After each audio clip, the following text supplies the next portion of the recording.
Dr. Robert Jansen. So I'm Robert Jansen, Chief Medical Officer at Grady. I want to give you a little update of what's happened. So all of you know, yesterday Grady EMS transported 4 of the victims from the shooting in Midtown. 3 of those were in critical condition, 1 was in stable condition. As of today, 3 of them are in intensive care unit.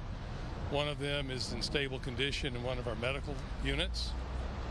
2 of the 3 in critical care are going back to the operating room today for additional procedures. The 3rd patient is stable. Hopefully we'll be able to move out of the ICU today. I have had the opportunity to speak to either the family or the victims today. The families are incredibly appreciative of the support they've received, not only from the hospital, from the community itself, and the victims with whom I was able to speak have expressed the same thing. So as of right now, everybody is as stable as they can be given the nature of their injuries. Dr. Jansen, the 2 who went back to the OR, was that unexpected complications that came up? No. This is unfortunately a fairly routine thing after these types of injuries.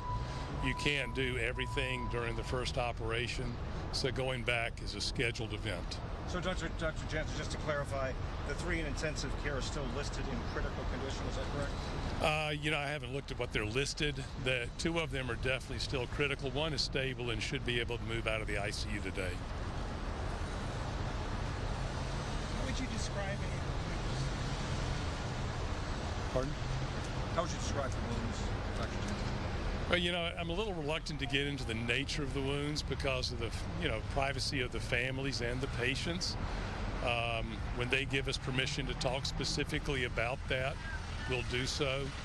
But I'm a little hesitant to get into that because of their privacy. On the arrest warrant today, it indicated that one of the shooting victims was shot in the arm. Is there any possibility that that patient, could be released from the hospital soon?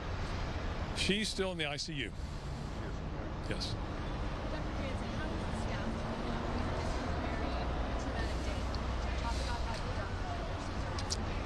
It's the impact of this on the staff is something you can't imagine.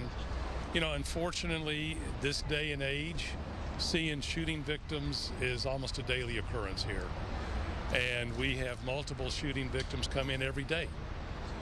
But when they come in like this, particularly because it happened in a healthcare setting, it resonates more and it creates angst, as you would imagine. So we've provided support as best we can.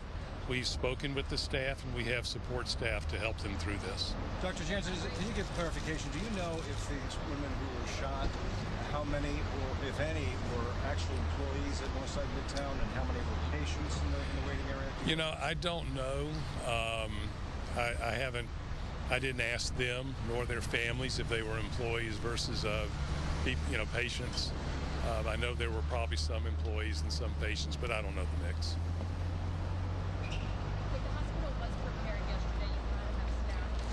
Yeah, we drill for this frequently.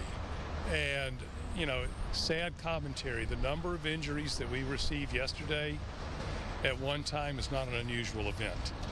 We initially thought we were going to receive 12 patients, so we had rooms open for 12 patients should they come. And we had those fully staffed. Physicians, nurses, ancillary staff, they were all in standby waiting for the patients to arrive. So by the time the patients got here, everything was in place. And Dr. Jansen, when you're in an active shooting situation, everything could change in a moment. Yes. You could have many more patients that are shot and wounded, right? Yeah, and there's always this fog of uncertainty, during the event. That's the reason we initially were told we had 12 patients.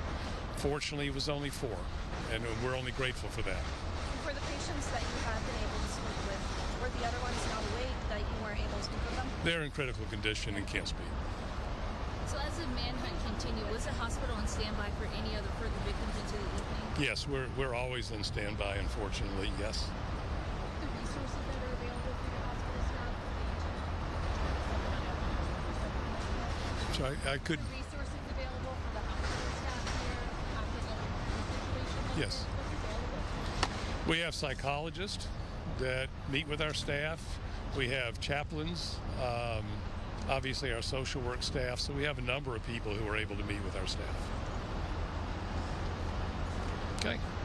What does the road ahead look like for all these patients? You know, physically, they all have a ways to go. I think psychologically and mentally, we have to also remember that, the impact on them and their families. You know, you can't underestimate how traumatic this is, and they have a long way to go.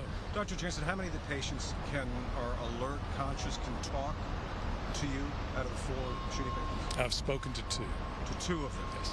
And can you share any of that, what they said to you about this? Or? You know, they have been traumatized. They are very grateful for the support and care they've received.